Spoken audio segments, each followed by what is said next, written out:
It's history. That's right. It is the first ever no-hitter in the midst of a global pandemic and with no fans in attendance as Lucas Giolito no hits the Pittsburgh Pirates. And honestly, it's very, very fitting. If we were going to see a no-hitter this year, it was going to be against the Pittsburgh Pirates. And this Pirates team and this offense, with the exception of this past weekend, has been so inept, has been so bad that it's fitting this Pirates team, this historically bad Pirates team, gets no hit. But once again, Lucas Giolito of the Chicago White Sox blanks the Pittsburgh Pirates, throwing the first no-hitter in the midst of a global pandemic and one in Major League Baseball history without any fans in attendance. As bizarre as that was, it's a no-hitter nonetheless. The White Sox beat the Pirates 4-0 in tonight's ball game. And this is, of course, a Pirates edition of Pittsburgh Postgame on Pittsburgh Sports Live. I'm your host, Mike Asti, and I'm going to be joined a little bit later as he finishes up the Zoom sessions after covering the game by one of the longest tenured Pirate writers, really longest tenured baseball men and longest tenured guys who has been on the Pirates beat, and that's John Perrotto. So I'm very excited to talk to him. He's still doing it for several different national publications right now, and of course has had that beat in the past and actually is still putting together, and he was doing this prior to the season happening, but is still doing the virtual Pirates. So I'm going to ask him about that because the virtual Pirates are much better than the real life Pirates. And as I said, Lucas Giolito no hitting the Pittsburgh Pirates, the White Sox winning it 4-0. White Sox 4 runs, 9 hits, no errors. Pirates a goose egg all the way through, no runs, no hits, no errors, at least for the Pittsburgh Pirates.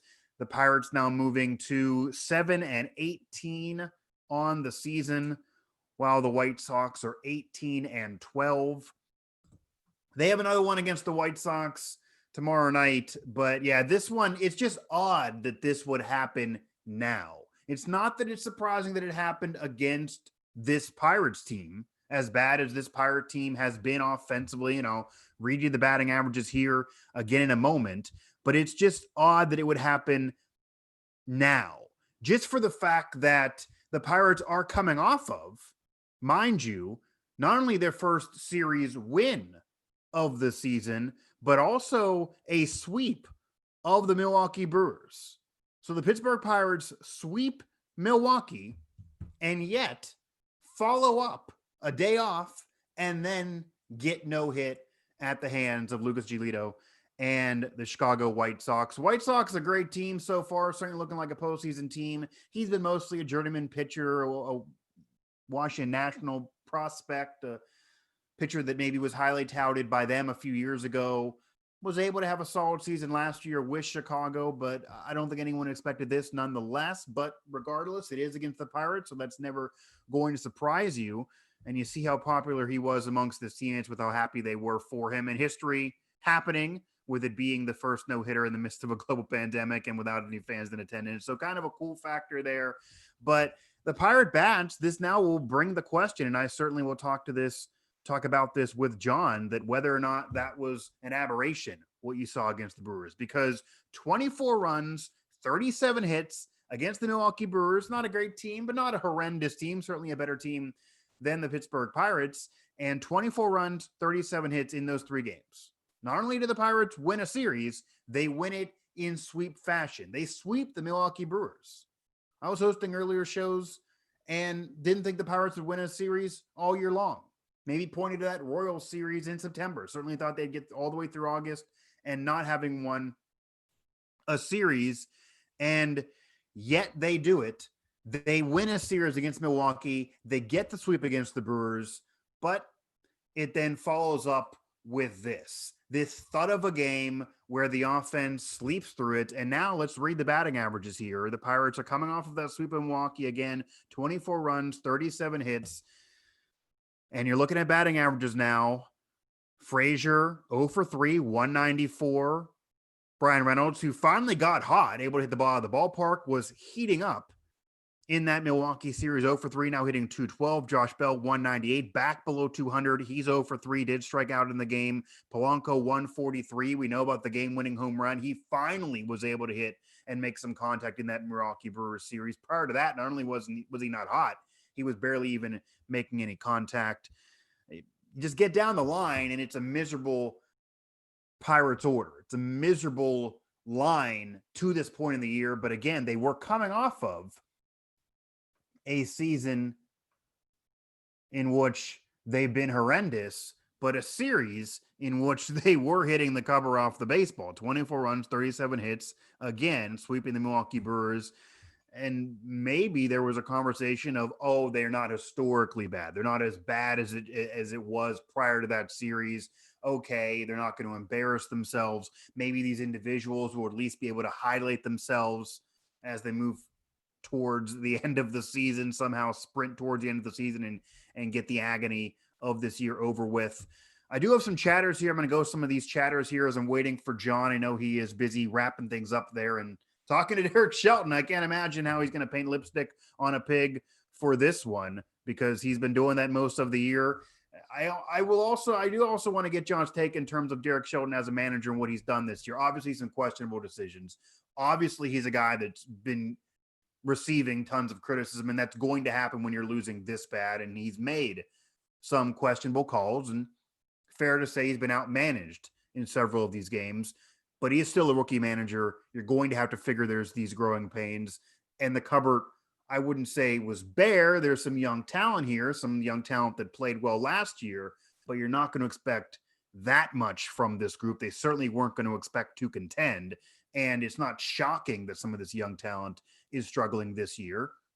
Brian Reynolds, again, didn't have a full season last year, despite playing very, very well when he was in there in his rookie season, and Bell tailing off towards the end. Not too surprising. It's a rookie manager. We'll see what ends up being him as a Pirates skipper, and probably obviously not a successful tenure, probably not a long one if this keeps up. But I do want to get John's thoughts on that. And also, really, maybe he'll be able to answer this once and for all. This is the worst team he's ever seen, because he's seen a lot of teams out there throughout the history of the Pirates, and that includes some bad ones.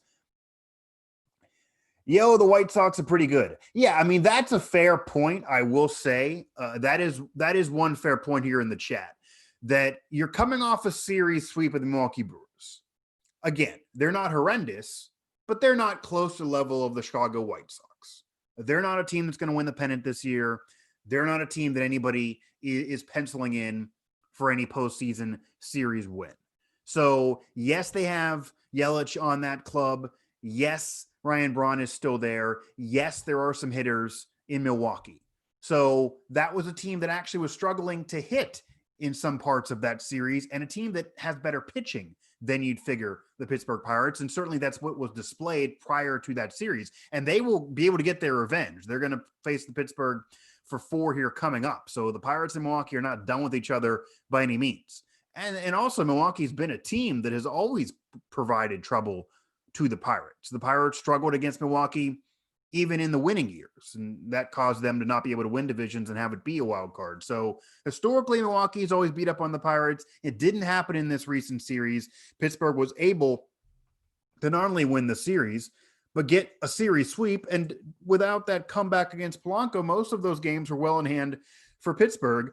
But then you go to this White Sox game, and I think the issue is you go out of the series sweep. Again, it's not even just that you won the series or that it was a sweep. Some of these individuals turned the corner and they were hitting. You were getting Reynolds. You were getting Polanco. You were getting Frazier. You were getting quality at-bats and hits from those major players and key contributors for the Pirates. And you hadn't been getting that prior to that series. Almost out of nowhere, they woke up, especially Polanco, who was hitting under 100. He's now under 200, but he was hitting under 100 prior to that series and able to hit a home run there, able to win the game with that game winner. So that gave some hope of optimism for Pirate fans. Not to say that anyone thought they were going to win this year. No reasonable person would predict them to turn the corner and all of a sudden have a winning season. But just that at least these guys weren't going to embarrass themselves and they could showcase themselves the rest of the way. Then you go into this, and they could easily turn it around tomorrow and have a better showing. Obviously, I don't predict they're going to get no hit again, although who knows? It is the Pittsburgh Pirates. But to be fair there, the Chicago White Sox are a really, really good team. As I said, the Pirates now 7-18 after this no-hit loss, whereas the White Sox are 18-12. So Chicago is doing it big over there in the American League Central. They're a postseason team. They're vying for the division crown. They're thinking about a pennant with Tim Anderson and company and Abreu. They have young hitters. They have quality hitters. They've been around several years. They have 30-plus home run hitters that have been doing it several years in a row. The staff is maybe something to think about there and to ponder if that could lead them further into the postseason. But you get a performance like this from Giolito, who again ends up with a no-hitter. Had a quality season last year, but again, it wasn't no-hit stuff. Able to do that tonight against the Pirates. Has the benefit of facing a Pirates offense that at any given day can struggle like this, and did here tonight. But this is not a no-hit performance against a bad team. You didn't let a bad team no-hit you. If you're going to get no-hit, at least it is against a quality team. The White Sox are a damn good team. So that's fair to bring up. The White Sox are a really, really good team, but it's just interesting that the Pirates are the victims of the first no-hitter of this COVID-reduced season, that they are the victims of the first no-hitter without fans in attendance and in the midst of a global pandemic. So again, some history here tonight that you got to be happy to see, that at least as a baseball fan, regardless of who you're rooting for here, the Pirates do lose. Once again, no hit, of course, by Lucas Giolito, who ends up with the no-no, going all the way through 9 there. A solid performance by him, to say the least, with the no-hitter. And the overall stat line for him, only 1 walk, 13 strikeouts on 101 pitches. So he was throwing some filthy stuff, able to really get these Pirate batters to swing and miss, or really look at these balls and have 3 strikes go against them. So 13 Ks, an ERA of now 3.09. This has been a solid season for him, a solid outing. It's not a fluke no-hitter. He dominated in this game, granted, against a struggling team, with the exception of this past weekend, as I said. Mike Asti here on the Pirates edition of Pittsburgh Postgame on Pittsburgh Sports Live. I want to remind all of you to subscribe to the channel to help get these shows to you and get notifications when we go live for postgame shows or any other shows, or release any video at all, whether it be Steelers practice, whether it be my personal show, Mic Drop, whether it be anything that's going on any of our Now Network sites. Hit us up all through the Now Network at Pittsburgh Sports Now, Steelers Now, WV Sports Now, Pittsburgh Golf Now, Pittsburgh Hockey Now, Pittsburgh Soccer Now, all through the Now Network. And just what we're doing there, because the coverage has been excellent. I will brush our shoulders off for that. Make sure to follow us on Twitter at PGH Sports Live on Twitter. You can also follow myself, of course, at Mike Asti 11 on Twitter. Pirates, again, no hit, 4-0 loss here against the White Sox. Pirates 0 runs, 0 hits, 0 errors, of course. The White Sox 4 off 9 and no errors. And I hopefully am going to be joined here by John Perrotto in a matter of moments here. I did send him the invite, but he's getting through the mud of the Zooms here with the Pirates and talking to Derek Shelton, and to see what he can say possibly about this game in terms of trying to rationalize. And I'm sure you're going to hear a lot of, well, these kids tried hard. There were some quality at-bats in there. You're not always going to have the series that you had against Milwaukee. I can kind of do this for him without even being there. And that's what he's provided most of the season. As I said on an earlier postgame show, and again, I do want to get John's take on this, but an earlier postgame show, I actually stuck my head out there and kind of defended Derek Shelton a little bit, as crazy as that sounds. And again, I admit, he's made questionable calls. He has made really head-scratching calls, and he's been outmanaged in a lot of these games. But he is catching so much flack. He's a rookie manager. You had to expect this going into the season, and this team was not expected to contend going into the year, plus dealing with tons of injuries. So it's a perfect storm to have this not work out for him, for sure. And you had to give him a rope that was going to last a little bit longer than just a quarter into the season, even though it's been historically bad. So I think he's getting a little bit too much blame, to be frank here. I think he is getting piled on a little bit too much, properly understanding the situation and what he had to deal with. Anyone else there firing away in the chat? I'll certainly, talk to you here before John, or then when John is able to join me. I do agree there with what we have in the chat so far. The White Sox are a quality team. So if you're going to get no hit, being no hit to a team like the White Sox maybe makes the pill a little easier to swallow. But of course, it is still a pretty bad situation. But the Pirates no hit here, 4-0 in this loss. They got the White Sox coming up again, another one against the White Sox, 2 against St. Louis, which are a makeup game from those games being canceled a couple weeks back because of COVID, of course. The St. Louis Cardinals now actually playing some games here, but they have 2 of those to make up. Then 4 against Milwaukee as they look to get revenge from the recent series sweep and that series loss, which is still the only series victory, and I'd imagine going to be the only series victory for the Pirates. It looks like John is here. I want to get John on here, make sure he can hear me. I got him there. It looks like he's connecting. John, do you hear me? Yes, I do. Do you hear me? I hear you. So number one, I really appreciate you doing this for me. I really appreciate the time for sure. We actually got to see some history here. Once again, John Perrotto joining me, and he's dealt with, and you just appeared on some of those Zooms, what's going on with the Pirates. So number one, John, you see a no-hitter here. You see a no-hitter after 24 runs and 37 hits from this past weekend. What does this now make you think about this team? Because there was some conversation coming out of the weekend that, wow, it's still a pretty bad club. You're not expecting much in terms of a team effort. Some of these hitters, Polanco, Reynolds, were starting to come around. They were starting to hit. We saw a big home run from Polanco to win a game. But now you get this game. Is it just a perfect storm that was Milwaukee pitching? This is now a White Sox team that is really, really good. Or are maybe these Pirate bats going to continue to struggle, and that was an aberration this past weekend? Well, the Brewers really have one good starting pitcher in Brandon Woodruff, and the Pirates missed him over the weekend. They never saw Josh Hader. They never saw a couple of the other relievers the way the game's unfolded. So, that certainly helped. But in all honesty, you got to give Lucas Giolito a lot of credit tonight. I don't care who he was pitching against. I think he would have had a no-hitter with the way he had that fastball changeup combination, just keeping him off balance all night. But, yeah, I think it was an aberration what we saw over the weekend from the Pirates. It's just not a very good offensive team.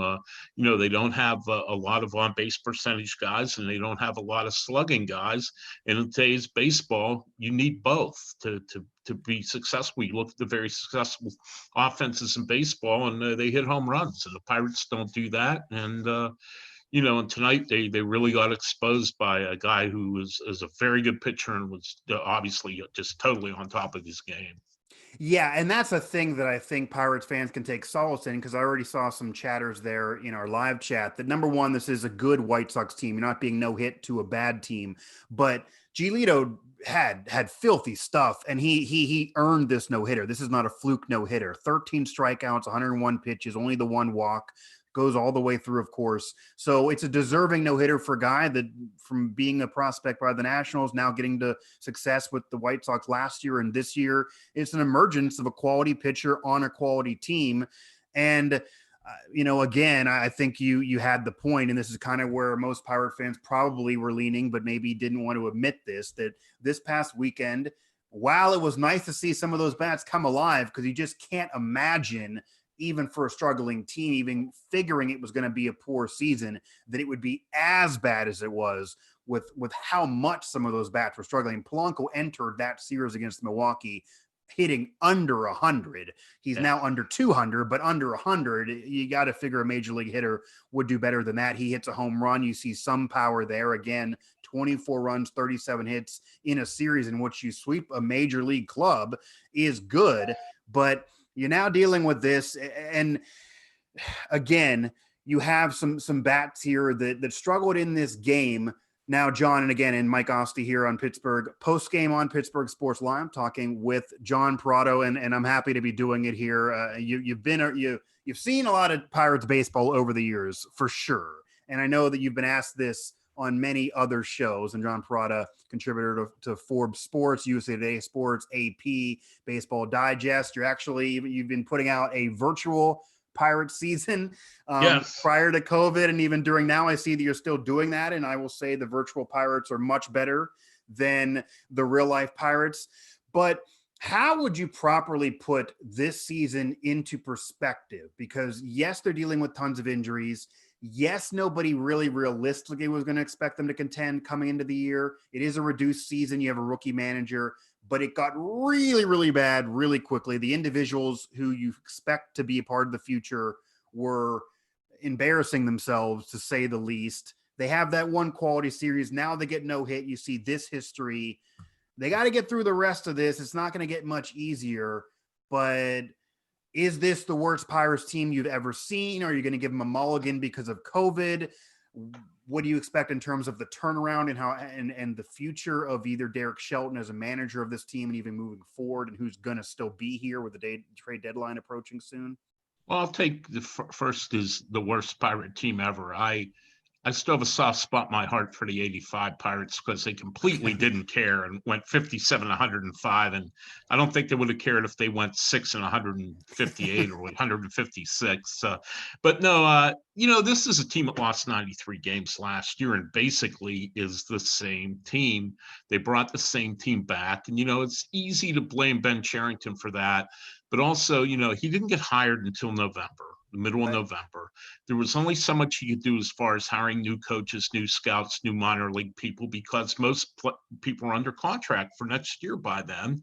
There was only so much limited he could do trade-wise. So I think except for Marte, and it took him a few months to find a deal he liked from Marte, I think he figured, let's just take a mulligan this year. Let's see what we have of the guys we have and see if maybe there's some people here that can help us, when we're good again. But, I'm not surprised. I mean, I didn't think they would be dreadful like they've been for most of the season, but I certainly didn't think they were going to be very good either. At 69 and 93, and and you mentioned Shelton, and Derek has made some questionable personnel moves. I think we can all agree on that. I'm not a big fan of his lineup constructions. I don't like how he's handled the bullpen, but by the same token, he also doesn't have a whole lot of talent.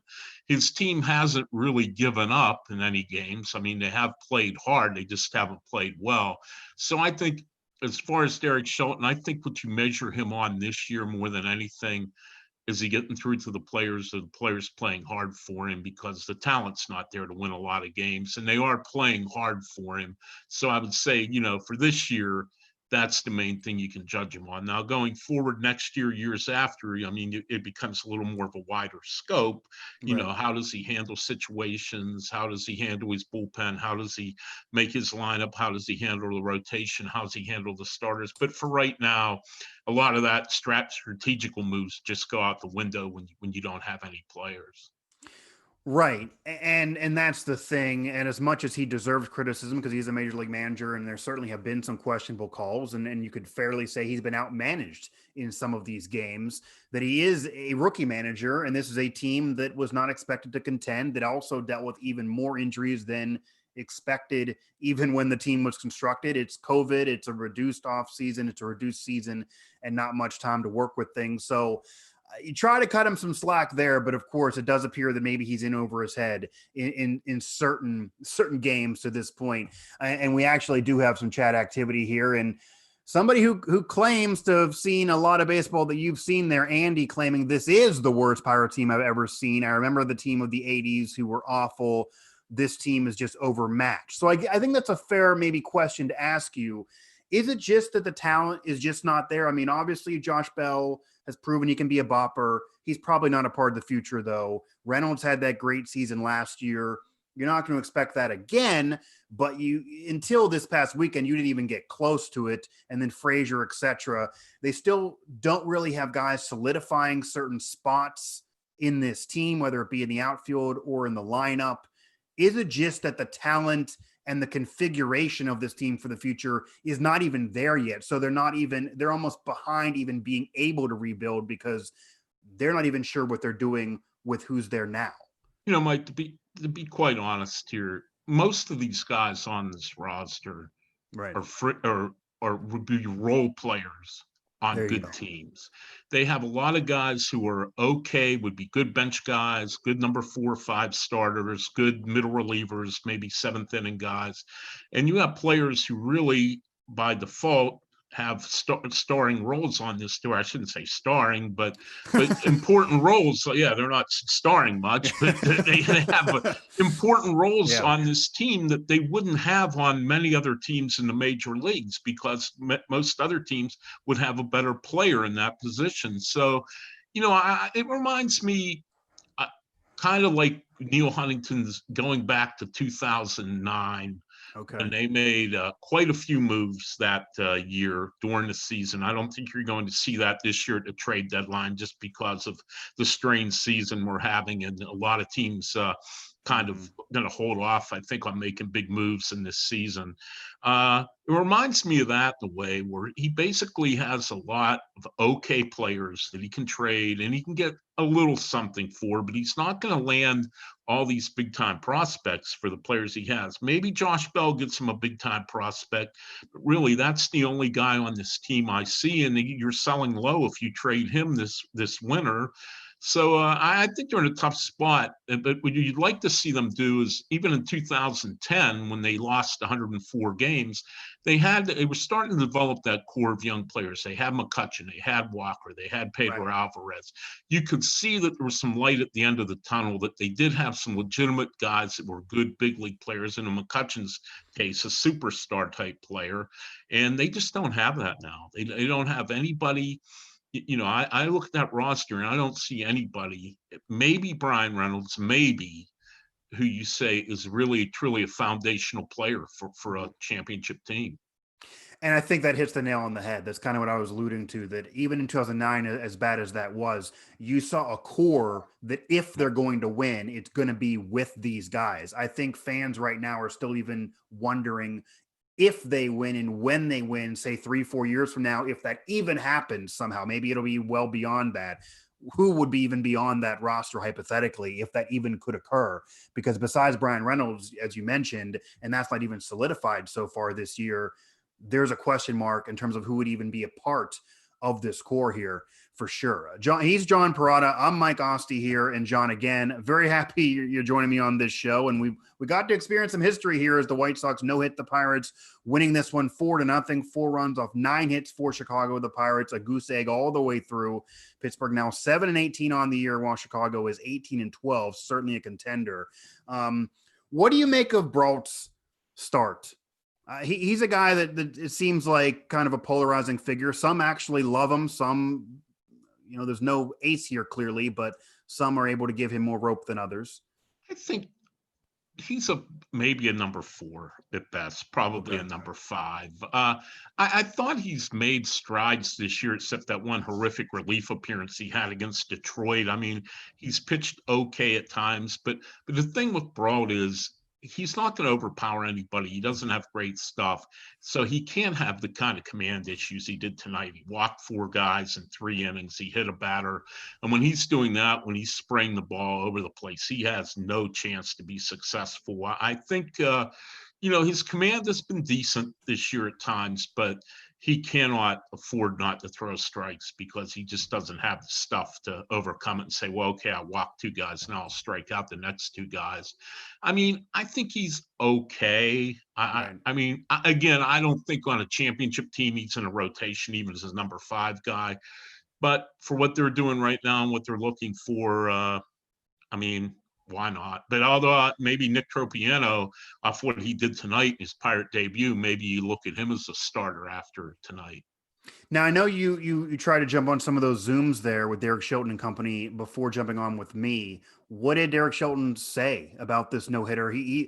One part, as much as I want to give him credit for being a rookie manager and you can't expect much from this team, one thing I personally don't love, even though you're going to get this from him, is it feels like he's tried to put lipstick on a pig in some of these press conferences. So did we get more of that even after a no-hitter, or what did he tell us? Yeah, but in fairness, in this case, I mean, he did say you have to tip your cap to Giolito, and you really do. I mean, the kid pitched a great game, but everything's He's very positive, very upbeat, and I understand that. He's a new manager. The last thing he wants to do is alienate his players by throwing them under the bus in public. But yeah, True. it's already getting a little old. I'm not going to lie. We're not even quite halfway through the season, and this kind of relentless positivity when your team stinks kind of loses some credibility at times. Yeah, you almost wish you can get that Michelle Therrien fire where this is the Yeah. worst starting staff I've ever seen, or this is the worst bullpen I've ever seen. You're not going to get it from a rookie manager, but still, that's almost kind of what you'd hope for. Now, John, we normally do a segment here, and it's interesting because obviously we're doing this off of a no-hitter. We haven't experienced this yet during the post-game show since there hasn't been one yet prior to tonight in Major League Baseball in this weird COVID-reduced season. But we normally do 3 up, 3 down. So we're going to try. We're going to see what we can do here. Obviously, for the down is the fact that nobody was able to get a hit, and this was a no-hitter, despite a great performance by a young pitcher. 13 strikeouts again. You got to give credit to the pitcher. So that's a clear down. But as somebody who's watched all these games, have covered these games, watched a lot of Pirates baseball, and kind of gets a feel for what's going on there as much as you can under the circumstances. You're not able to be in the clubhouse every day like you normally would be. Any positives at all? I mean, even any positives taking into account the weekend, of course, and that this game, you're not going to get no hit every game. Any up positives from even recent Pirates baseball aside from, Reynolds turning the corner a little bit prior to tonight? Yeah, I mean, everything looks awful when you don't hit, and when you get no hits at all. It just the whole team looks dead. Yeah. See how they like. It'll be interesting to see how they come back and respond tomorrow. If they come in and get shut out again, then you start to really get worried. But I did see some signs in that Brewers series, and like we said, they didn't face Woodruff, they didn't face some of the top relievers, but still, they seem to be more aggressive. They seem to swing the bat better. They seem to have better at bats, the quality of at bats. They've gotten themselves out a lot this season by swinging at bad pitches. Yeah. So I would say for one of the 3 ups, certainly I like their approach, but I know it didn't look good tonight. But Giolito, with that changeup he had, with the fastball and the changeup, spotting it wherever he would, I think, I'm not saying he would have no hit everybody in the majors, but I think even the best of lineups tonight wouldn't have done much against him. So I kind of throw this one out as an aberration.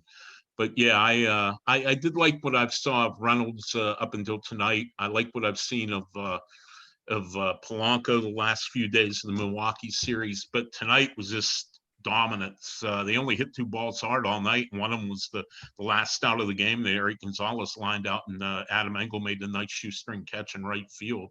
Yeah. It's hard to give too many ups from this game in particular, but just in general, Eric Gonzalez is somebody that you mentioned that he, for me, is a clear up of the year. He's kind of come out of nowhere. He's had some hype in the past, but him and Colin Moran have been the best hitters for this team most of the season.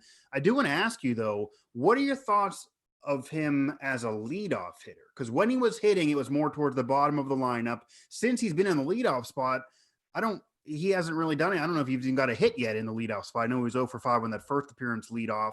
You see the 0 for 3 here tonight with a strikeout.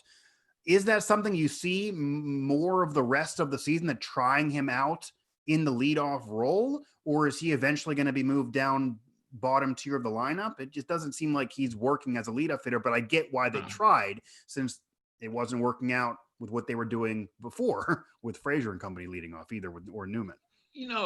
I don't think he's a leadoff hitter. I think he's a number 8, number 9 hitter, really a number 9 hitter, probably now if the DH in effect in the National League. I mean, he obviously, I think everyone knew he was a better player than he showed last year. It just, he got off to a bad. He ended up as a starting shortstop, lost his job a week into the season, runs into Starling Marte, busts his collarbone up, and I mean, it was a lost season. He's a great kid, and he works hard, and I mean, I think he's a good, solid bench guy. But here he's playing every day, and he's stretched when he plays every day. And I think he's starting to get exposed here the last few days. I believe, I don't have it right in front of me, I think it's 12 of the last 13 games now he started. and he's not that type of player that you can play him that many days in a row. But I personally, I would bet Brian Reynolds lead off. I think he's an on-base guy. He runs pretty well. He's not a burner, but he certainly isn't slow. He's an above-average runner. To me, he's the best leadoff guy they have when you combine on-base percentage. And I know his on-base percentage hasn't been good this year, but it was last year. And I mean, he gives you, and I know he's struggled, but he's not a guy I'm really worried about. I really would be surprised if he was a one-year wonder. I think he puts together pretty good at bats. He doesn't chase a lot of bad pitches. He'll work the count. He'll take a walk. And I think, again, he may not have that burner type speed like a Gerard Dyson or someone like that, but I don't think he also would clog the bases hitting leadoff. And that's the way I would go. And if I were Derek Shelton, I think I'd like to see Reynolds up at the top and see what he can do there. That is interesting because he does kind of scream a leadoff hitter or even a number 2 hitter early in the lineup type of hitter based on how he hit last year. But that doesn't seem to be a conversation that is discussed that much. Maybe because if you do that, you also got to rely on him to knock some runs home because they don't have much power either, especially with Polanco not hitting until the weekend and Bell being up and down. But yeah, that would definitely be very, very interesting. I do think Gonzalez, though, isn't up for the season, a rare bright spot. And maybe he can't handle it. I'm happy, though, that he's played as often as he has, just for the simple fact that I think Derek Shelton's showing his club, if you hit, you're going to get in this lineup. If you don't, maybe you won't be. And he had been hitting. So he earned the opportunity to try to start more. It has not seemingly worked out. The only other up I can think of, and I want to get your thoughts on this, and this even goes to a little bit before the weekend as well against Milwaukee, the bullpen, which hadn't been good early in the year by any means, and nobody was going to expect much from, it's been noticeably better recently. It's not imploded games. The bullpen, you need you get a couple relievers here, one going 4, one going 1, a couple hits allowed, but no more runs. The bullpen has been better. They've gone through games with 5 relievers, even going through a game without allowing any more runs besides the Rodriguez homer the other day. Any thoughts in the bullpen being a little better recently than it had been earlier in the year? And how would you maybe configure this bullpen differently? You still see Rodriguez getting most of those later inning appearances, and he's kind of been the worst of the recent bullpen bunch, but they have been better, at least from what I've seen. They have, and they've had a couple guys step up. Jeff Hartley, who you saw flashes last year when he was in the big leagues, and he probably shouldn't have been in the big leagues last year, but they also had so many injuries and so many poor performances that they were kind of grasping straws, and they shuttled him back and forth between Pittsburgh and Indianapolis quite a bit. He's pitched really well. I've been impressed by him. And, I talked to him early on in spring training, and he said he felt that he did a lot of contemplation over the winter of the way he pitched in the big leagues and how he should have done things differently. And he told me, if I make the team, I'm going to be a different pitcher. You watch. And he has been. He's been much more aggressive. He's thrown more strikes. And the other guy, they claimed him off waivers, and kind of one of those moves that get like 2 sentences written about it. But Sam Howard, the left-hander, I've been impressed by him. He had the issue. He lost the game against Cleveland the other night, but on the whole, he's looked pretty good. And I think those 2 guys probably deserve a little bit bigger role right now off the way they're pitching. I mean, let's be honest, it doesn't take a whole lot to move up in the pecking order. Right. That bullpen. But I tell you, the guy I was really, really looking forward to seeing this year. I mean, I saw him. I was there early in spring training, saw him throw some bullpens, and he pitched pretty well the first day. 1 or 2 times he pitched was Nick Burdi. And I really think Nick Burdi was going to be a big part of that bullpen. He's got a great arm. He's got, everybody, I know the previous coaching staff raved about how he was a good learner. He really paid attention, really is able to take things and add to his game when they tried to work with him on different things. And I think that's really unfortunate he got hurt, because I really think he was going to be the breakout star of this bullpen this year after missing most of last year with the thoracic outlet syndrome. Now he's on the shelf with, elbow/forearm injury, and he's probably not going to pitch again this season. Yeah, when you see him go down and then Evans goes down, that was that week where the bright spots the Pirates had all go down. So it's just more unluckiness for a Pirates team that also is not good. So that kind of compounds things again. John Perrotto, USA Today, Forbes Sports, AP Sports, The Trib, Baseball Digest. You can read them all over the place. I definitely appreciate you joining me here. I do want to get you out of here with this, and we do have some White Sox fans in the chat. It seems like our live chat's being inundated with White Sox fans rubbing it in on how good they are, which thank you. That's the case. Nothing to argue there. But yes, the White Sox are a great team. We do have one person who brings a comment up that he actually likes the Pirates prospects and actually doesn't have as much of a pessimism about the future. Any thoughts on what's going down in terms of Pirate prospects, and is he crazy? Anything to like? No, I don't think he is. I really think Mitch Keller was ready to turn the corner this year, and I think that's a big setback for him and the Pirates that he's been on the disabled list, or injured list, I should say. I mean, I know he got hit around quite a bit last year, his first start, a couple times up in the big leagues.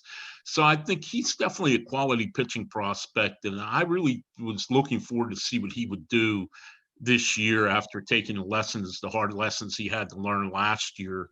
Brian Hayes, I get the feeling, the third baseman, Charlie Hayes' son, I get the feeling the new regime may not be as high on Brian Hayes as the old regime was, because, we talked to Shelton before the game today on his Zoom call and said, hey, with Moran having the, possible concussion, which he was clear that he passed the protocol, but would Hayes have gotten any consideration to get called up? And he said no, very bluntly, just no. And I don't know why, when you're already out of the race, why you wouldn't want to take a look at him and see what he can do. Blake Cederlin's an interesting guy. He's would have been the closer in AAA this year if there had been a minor league season. I would suspect we'll see him at some point before the end of the season. They take a look at him and see what he can do against major league hitting. And Right. the guy I'm very interested in is it would have been it started at AA and finished at AAA in a normal season, is O'Neal Cruz, the 6'7" shortstop. I'm curious if he can be a shortstop in the big leagues, because I have scouts that won't totally rule it out. Some think he has no chance. He's got to move to third base or first or one of the corner outfield spots. But I want to see, he's got raw power. He's got very long arms. And I think he's the type of guy who, if he reaches his potential, could be a big time home run hitter in the big leagues. And I'm really looking forward to see how he develops. And this is a guy that's really been hurt this season by no minor league play, because he really needs the at-bats. He needed to play against the competition, and playing at the alternate site in Altoona is just not the same as just playing in regular game action. Yeah, and when you have a reduced season, you have a global pandemic, it affects everybody, but it affects a team and a franchise like the Pirates in the midst of a rebuild, whether they want to admit it or not, really more than anyone, just for the fact they lose all that work in the minors, they lose the prospect development, and their stars that they're trying to figure out whether they're a part of the future or they want to showcase for trades this year haven't been producing. So Reynolds, Bell, Frazier, they've actually lost value from what we've seen so far in this COVID reduced season. You're probably going to get less in trades for them, maybe even for Bell. So it's been a perfect storm of just not helping the Pirates cause, certainly, with what's going on there with COVID.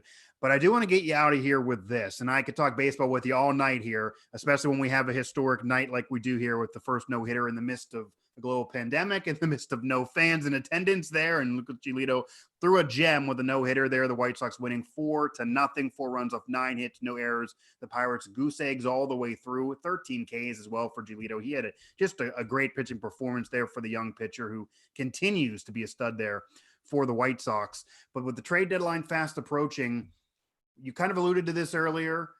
What do you expect the Pirates to do? What do you expect this team to look like after the deadline? Question marks on Bell's future with his contract. Obviously, there's some veterans there in Holland that probably aren't going to be around, but what kind of value really is there? And what kind of move do you think this Pirates regime will try to make? It's a reduced season, but there is a trade deadline and they do need to do work to rebuild. This is my gut feeling. I don't think they're going to do a whole lot in these next few days leading up to the deadline. They may make some smaller moves if somebody wants Derek Collin, maybe a couple, other players who are free agents at the end of the year. Although they don't really have many of those type of guys. I just think they would, like you said, they'd be selling low right now if they tried to trade Bell, if they tried to trade Frazier, some of the other guys. Trevor Williams is a possibility, but obviously Musgrove has no trade value now. He's hurt and he had 3 bad starts. Right. I think that you'll see the retooling, rebuilding, whatever they're going to call it, start in the off season, because I just think a lot of teams aren't going to be in go for it mode this year because the big one is we don't know for sure if they're going to get this whole season in, and I don't think teams are going to give up a whole lot to get players for a pennant race that might never take place. So I think it's going to be interesting. I've talked to a lot of scouts, a lot of executives in the last few days, texts and emails and calls, and nobody seems to have a handle on what it's going to be like here in the next few days, because like the one scout told me today is we've never had a deadline in a pandemic before, so there's nothing to really base this off of. Right. Well, there's never been a no-hitter in a pandemic. There's never been a trade deadline in a pandemic. There's never really been a season in a pandemic, at least not like this, even though there was that 1918 Spanish flu. But this has certainly been a bizarre situation that nobody can predict. I mean, you have a team like the Cardinals, who normally are a contender. They can't even they had weeks off of baseball. Yeah. So you have teams playing 5 games, the Pirates playing 20 at a certain point, and that disparity you don't never normally see. The Pirates do have another one with the White Sox tomorrow. They then have the 2 with the Cardinals to make up those 2. They have 4 with Milwaukee, where the Brewers maybe can get some revenge off that recent series sweep. Cubs, Reds, White Sox again, KC, Cincinnati. So it's going to be not necessarily an easy slide the rest of the way. Milwaukee there again, the Reds, maybe KC, maybe some winnable games, but this team could look a whole lot different once September hits as well. John, I definitely appreciate the time for sure. The last thing I got to ask you here, and then we're both going to go to bed and enjoy what was this historic no-hitter, even against the Pittsburgh Pirates. A great performance there by Giolito and the White Sox winning it 4-0 off that no-no. How did the virtual Pirates do today? They beat the virtual Phillies 3-1. Trevor Williams, 7 strong innings for the win. Adam Frazier hit a 3-run homer, and the Buccos now up. The virtual Buccos, not the real Pirates, the virtual Pirates. Let's not get people too excited here. Have a stunningly, and I'm not sure how this has happened. I really, really don't. Have a 5-game lead in the National League Central with 29 games to go. Wow. I have no idea how this has happened. Wow. I guess it's great managing. That's the only thing I can think of. It must be great managing, and under the circumstances, maybe manager of the year. Maybe they're going to be a part of the trade deadline to buy. Maybe that's already, I'm assuming, happened already. And this team is gearing up for maybe a virtual pennant. So we'll see. I'm into the virtual Pirates for sure. Certainly a better club than the real life Pirates. And anybody who was just sleeping and happened to click on their phone or mobile device and wait, the Pirates, they won against the Phillies. No, that's the virtual Pirates and the real season that should have been and how the schedule should have been. But no, here in real life, the Pirates get no hit to the Chicago White Sox, fall to 7-18 on the year. The White Sox now 18-12. Pirates goose eggs all the way through after a weekend with 24 runs, 37 hits, sweeping the Milwaukee Brewers. And actually, they got a series sweep and won a series. I actually predicted on an early one of these shows they wouldn't win any of these series this year. So they did get one as something, I guess. 4 runs off 9 hits and 0 errors for the White Sox. That's John Perrotto from USA Today, the Trib, Baseball Digest, Forbes Sports, the AP. John, I appreciate it for sure. We're going to have more of these throughout the weekend as the Pirates keep on moving here throughout the season. For all of us at Pittsburgh Sports Live across the Now family of networks and John Perrotto, I'm Mike Asti, and good night on a historic day and a historic night in Major League Baseball, even though it is at the hands of the Pittsburgh Pirates as they are victim to the first pandemic no-hitter and first no-hitter without fans in attendance.